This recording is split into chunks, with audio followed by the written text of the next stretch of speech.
What's cracking, big dose? Welcome bike to the channel. Welcome bike to the headquarters. My name is Nicholas. This is BDGE. Big dogs gotta eat fantasy football. Things are getting spicy. It's almost August, so it's time to get bold. If you missed yesterday's video, we did bold predictions for 2020 fantasy football, AFC edition. We are bike. NFC. Everyone's big mad at me yesterday. A lot of Xbox users out there. That's what it fucking was. A lot of Xbox users out there angry at me because I'm talking about Sony. Sony Michel. Sony Michel stands Stelmatskovich. He's coming bike with a vengeance 2020. You heard it. You heard it here. Today we're talking NFC. But I want to talk about some of my favorite bold predictions I saw you guys post on Twitter. Because sometimes when I know what my videos are going to be for the week, like if I have a theme, I'll post it on Twitter and see what's marinating in those soft brains of yours out there. So I posted a tweet. What are some bold predictions you have for fantasy this year? If you are not following me on Twitter, make sure you do so at Nick_BDGE. Big dogs gotta eat. So I'm gonna read off some of my favorite ones that I saw posted yesterday. Most of them were just lazy. Most of them were just like Joe Mixon finishes the top 5 running back. Kenyon Drake finishes the top 5 running back. Those are too fucking boring to include. Here's a tweet that I really like from Sterling Mosley at Y_not_me. That's the most fucking annoying name. I'm not reading the rest of that. But he put like 10 of them. I appreciated them because they were kind of out of the box. You got DJ Moore, the wide receiver 1. Njoku traded to the Cardinals. Scary Terry with 150 targets this year. That's a fact, not even a prediction. Drew Brees doesn't finish the year as the Saints starter. That would be quite interesting. I really like that one. Josh Allen wins MVP. Kareem Hunt gets traded. Aaron Jones becomes a Niner. A.J. Dillon leads all rookie running backs in touchdowns. Love the spice there. Andres Moya at Goodfellas F1. Tyler Higbee finishes outside the top 20 at his position. Phillip Lindsay finishes the season better than Melvin Gordon. I really, really like that one. Cam Newton underwhelms as a Patriot and doesn't place top 20 at his position.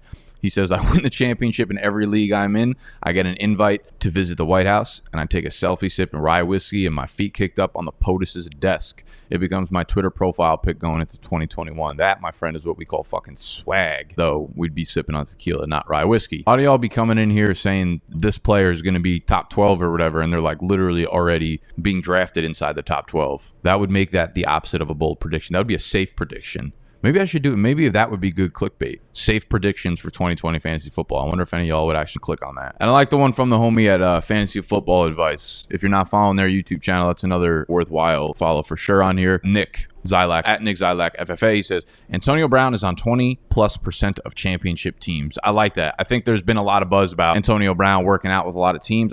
Man, he's ready. There's going to be a team that's desperate for a weapon, and I do feel like Antonio Brown does step on the field at some point this year. I don't know why, but that's been a growing sentiment inside my black hole of his stomach. I think Brown sees the field at some point in 2020. I don't know if he has to start with a suspension and then he gets on the field week 6, or if he's not signed until midway through the season, or he's not signed until week 10 or whatever. But it's pretty damn clear from the one game, the 6 routes that he ran with Tom Brady last year, the crazy man has still got it in him. EGA Fantasy Football. Kenyon Drake busts, loses his job to Chase Edmonds in week 6, and Edmonds runs the table as an RB1 to close the year. I love that. I think that's a nice bold prediction with real tangibility behind it. All right, so I'm not going to read any more off, but there was literally 153 different answers to it. So I love y'all for the engagement. I love you guys for commenting. If you did drop in, again, go follow me. I will actually link the thread there, so you can go directly to the link and then go see what everyone else wrote down there in the comment section. But I'm ready to get started with my bold predictions for the NFC. So y'all know the drill by this point.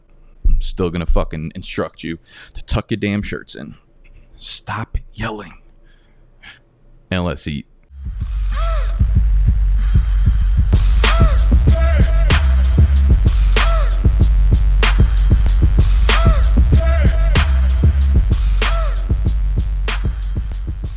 If y'all got any spicy takes for the NFC, drop them in the comments section. Make sure that if you do enjoy the video, you hit the button that looks like this down below. Let's start off on the Beast Coast with the NFC East. This is easily the most boring take that I'll make today. So this is like a take that you guys would make, to be honest with you. 3 of the top 5 fantasy running backs are going to come from the NFC East division. Pretty obvious when you just think about it for a second.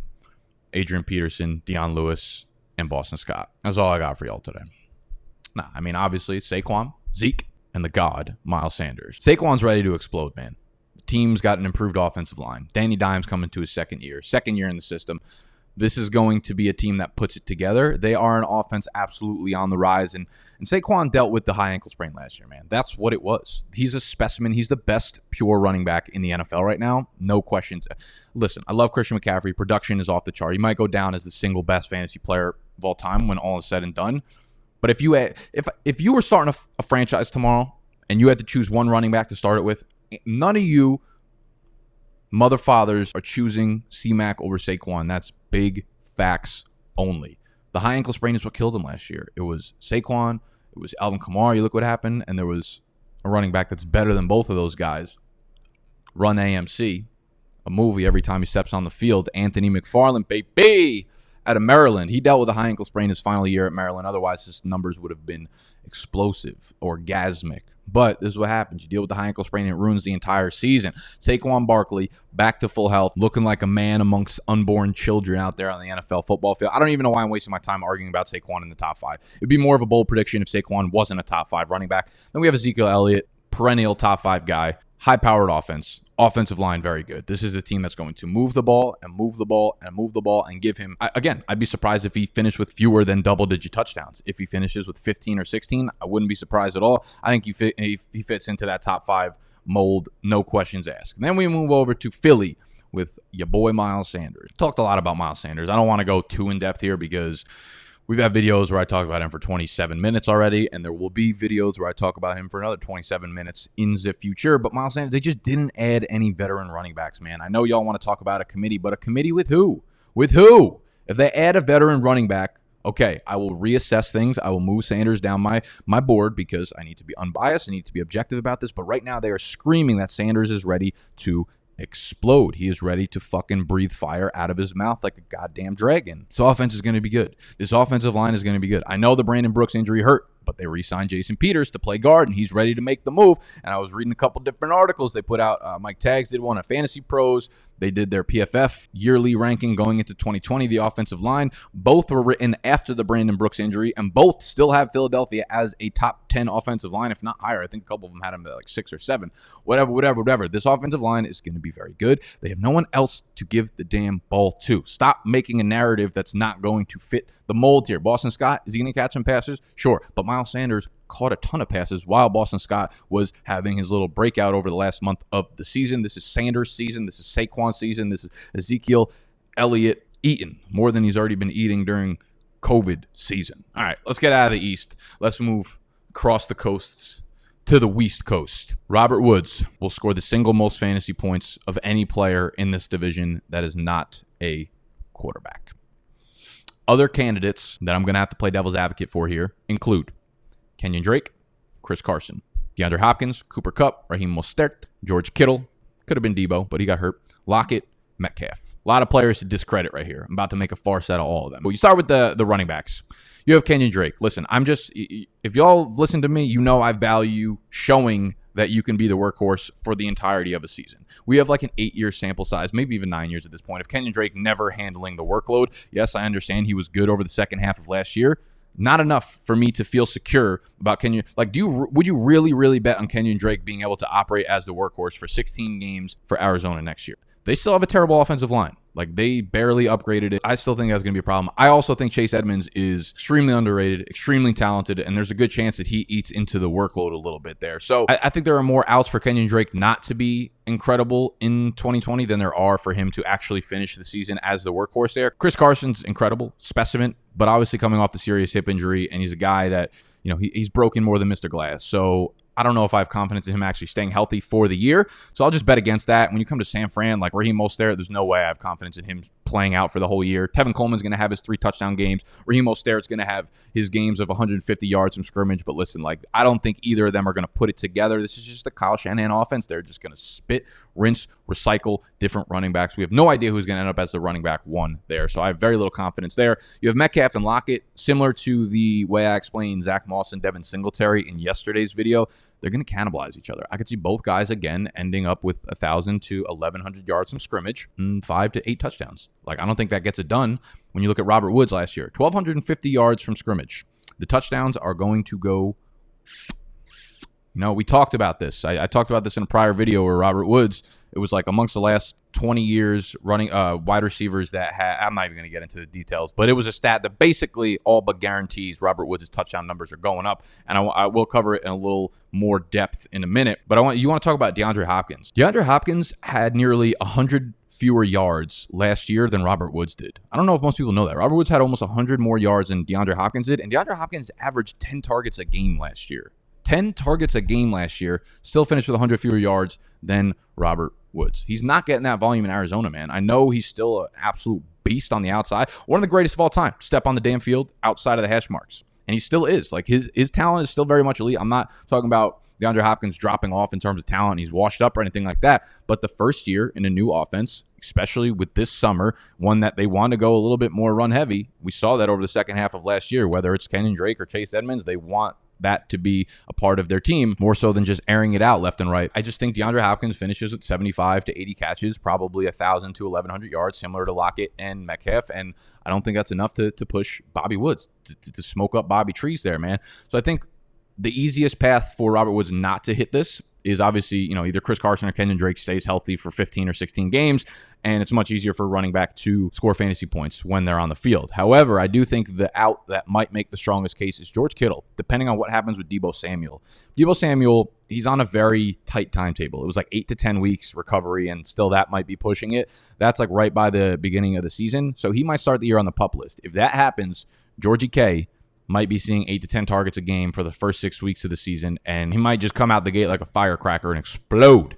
That could be an issue. But this is not all just about disliking these guys from this division, which is not the case for me. I don't dislike them. I just love Mr. Bobby Woods. Woods is the guy to own there. I think this is becoming more and more clear. If you look at the second half of last year, man, I could bring this up as many times as you guys will allow me before booing me off the YouTube stage. But after the bye, they just went 12 personnel. 2 tight ends, 2 wide receivers, pushing Kupp to the outside. He is a primarily slot receiver. That's where he succeeds. He's not that good on the outside.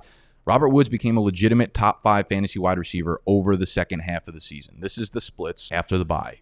15.5 half PPR, 19.2 PPR. This is while he was not scoring touchdowns. Look at those numbers. 7.5 receptions, 11.5 targets per game. 11.5 targets per game, almost 95 receiving yards. He's going to start scoring more touchdowns. That's a fact. And when he does that, if he's seeing the same volume that he did at the end of last year, it's going to be a problem for people that did not draft Robert Woods, for people that are not smoking Bobby fucking trees. Okay, so let's move off the coasts. Let's move up north to the NFC North. I have 2 here. I'm going to do one really quickly and not actually give you any big facts behind it. It's just a big fact in itself. DeAndre Swift will be the highest scoring rookie running back in 2020. Highest scoring rookie running back in 2020. Over the second half of the year, he's going to operate as a top 5 fantasy running back, win some damn leagues. He's going to win you some leagues. He's going to get you one of these. He's going to get you one of these. My real bold prediction for this division is that Davante Adams outscores Michael Thomas's 2019 fantasy numbers. Took a while for this offense in Green Bay to get going, but once they clicked, once they learned Matt LaFleur's offense, once Davante Adams came back from his injury, once he was bike healthy, Lord of mercy, you look at these numbers, man. From weeks 10 through the conference championship, a 9-game sample size, 11.3 targets a game, 7.6 receptions a game, 97 yards per game, 7 total touchdowns in 9 games. That's 18.2 half PPR points per game. Michael Thomas last year, 18.8 half PPR fantasy points per game. And they added absolutely nothing to this offense that would suggest Davante Adams is not going to see that much volume, if not more. Now that it is the second year in Matt LaFleur's offense, things are going to be clicking. They don't need that 5-6 week buffer time to get things rolling. And I also want to address another narrative that I myself, as well as a lot of people in fantasy, have kind of been pushing, that this is a very run-first, run-heavy offense. That's actually not the case. The running backs are very involved, but when we're talking about their actual game plan and their strategy, it doesn't actually revolve around the running backs. Last year, Aaron Rodgers finished 8th in the league in pass attempts, 569. The team was 16th in terms of passing rate. So they passed the ball at a 60% rate, which was middle of the pack, despite finishing at 13-3. Last year, there were only 5 teams, this is courtesy of Sharp Football Stats, there were only 5 teams that ran more offensive plays while leading than the Green Bay Packers. That was New England, Baltimore, KC, San Francisco, and New Orleans. Green Bay was running a ton of plays with the lead last year. Obviously, that lends itself to more running. Green Bay is not a 13-3 team. I think we can all agree to that. They will be in a lot more situations where it's either tied or they are trailing in 2020. That means more volume for Davante Adams, who already had a ridiculous piece of the pie. You want to talk about being on a fucking 2,000 calorie diet? Davante Adams, every time he steps on the field, is hitting his calorie mark for the fucking week. 29% target share, 33% air yard share. They're not throwing the ball downfield that much anymore, but neither was New Orleans. New Orleans, listen to this stat. Michael Thomas last year, 4.4% of his targets were downfield, were deep balls. 4.4% of them. That was the lowest in the NFL. Last year, Davante Adams, 17.7% of his targets were downfield. That is 4 times more. 4 times more often he's getting targeted downfield than Michael Thomas was last year. And look at the target numbers just down the stretch. Right before they started clicking, then he got hurt. If he's getting this type of volume next year, like that, look at this. One game where he had less than double digit. 15, 11, 10, 12, 10, 6. 13, 16, 13, 11, 11. Look at the playoff games. 8 for 160, 2 touchdowns. 9 for 138. Davante Adams is about to do this year what everyone thought and expected him to do last year. It is time. It is time. Davante Adams is overtaking the NFL for 2020. Let's move down south, where my Atlanta Falcons currently reside. Make sure if you are enjoying the video up to this point, you go down and find this thing. And then you move your mouse over and you just fucking click that shit. Drop any comments or questions that you have about your fantasy teams as well. I'll try my best to get around to them in the comments. I will be doing a live stream Q&A this Saturday, as well as every single Saturday going forward for the remainder of the offseason and the regular NFL season. That will be available to Patreons. Patreon.com/BDGE. Patreon.com/BDGE. Y'all will be in there with me Saturday. I'll post a link on Patreon. Y'all will join me. It'll be very exclusive, very intimate. I'll give you like virtual hugs, maybe a virtual kiss if I'm in a really good mood. Those videos will go up on YouTube afterwards, so everyone can watch them, but only the people that are Patreons, only my patrons will actually be in there with me asking their personal questions. So go sign up, patreon.com/BDGE. Let's move to the dirty South. There are a lot of things I thought about doing for this one. You know, something boring like Kamara, the overall running back 1. This division will finish with 6 of the top 10 fantasy wide receivers: Calvin Ridley, Julio, Godwin, Evans, DJ Moore, Michael Thomas. But I wanted to choose one that I really believe in. And this is kind of from left field, but bro, I'm really in on Jared Cook this year. I don't care about his old age. When he came back from his injury last year, he was an animal. He was the tight end 7 in fantasy last year in half PPR. From weeks 5 through 17, Cook scored double-digit fantasy points in 9 of 10 games. He had games of 18.9, 19.4, and 21.9 points. I would literally argue that he's the single best tight end value in fantasy football this year.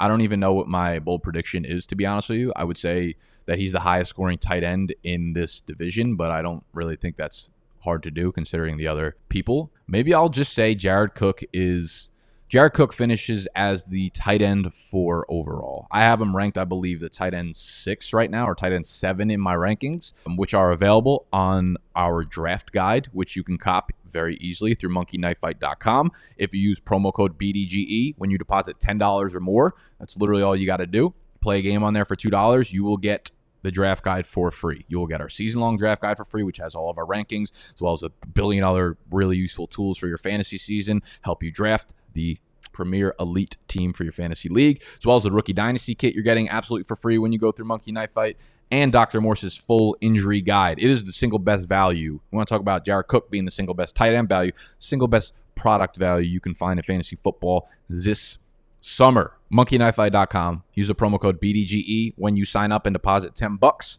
Play a game on there of $2. You will get an email from me with access. If you're not available in a state with Monkey Knife Fight, you can just cop the guide regularly at bigdogsdraftguide.com. But Jared Cook, when I tweeted that out, I had my boy Kyle_FF_Recon quote tweet it, and he said, Jared Cook was the overall tight end 2 from weeks 10 through 17 last year as well.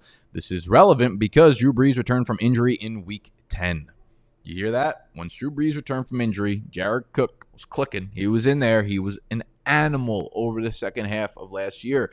And I read a really good article. I'm going to see if I can find it for you guys. I'm going to link it down below from someone at ESPN talking about Jared Cook's involvement in the offense in 2020. And no, I'm not worried about Adam Troutman. He's a rookie, guys. Like, rookie tight ends do not command targets, especially when there's a guy ahead of you in the depth chart. It just doesn't happen. The article referenced Jared Cook's slow start, like why it was a slow start for him over the first couple of weeks. He actually had an undisclosed ankle injury, I believe, going into the year. Started off slow, then Drew Brees got hurt. But once Drew Brees got back onto the field, once Jared Cook was on the field with a healthy Drew Brees, and he was healthy himself, that's when he started to explode. Jared Cook is a premier athlete. We saw him break out in Oakland. Obviously, he was the only target there, but I'm really, really in on Jared Cook this year. I know the touchdown numbers are ridiculous, but I think the volume is going to be higher this year for Jared Cook. I think the efficiency in terms of yards per reception and the target accuracy, I'm really, really sold on Jared Cook, if you cannot tell. I think he's going to absolutely ball out this year and just be someone that no one wants to take, but they should be targeting. Late in drafts, he's one of the best late tight end values. Like, if you're going to go with a Hawkinson or a Noah Fant or something, pair him up with Jared Cook like a few rounds later, and you'll be sit. All right. Those are my bold predictions for each division in the NFC conference. I hope you guys enjoyed this video today. If you did, make sure you hit the thumbs up again. Make sure you subscribe to the channel. If you're new, we're doing fantasy videos 6 days a week. We have expanded our weekly palette of featured films 6 days a week. We're still not going to be yelling on Sundays, fortunately for y'all. The only thing I want to yell about on Sundays is the fact that Chick-fil-A is closed. Other than that, life is good. We got to get back to work. Have a fantastic Tuesday. I hope you guys fucking destroy the rest of y'all's weeks. And again, if you want to support the brand, monkeyknifefight.com. Use the promo code BDGE when you deposit $10, and you'll get the draft guide absolutely free. I love y'all. I'm out. I'll see you tomorrow on Bunk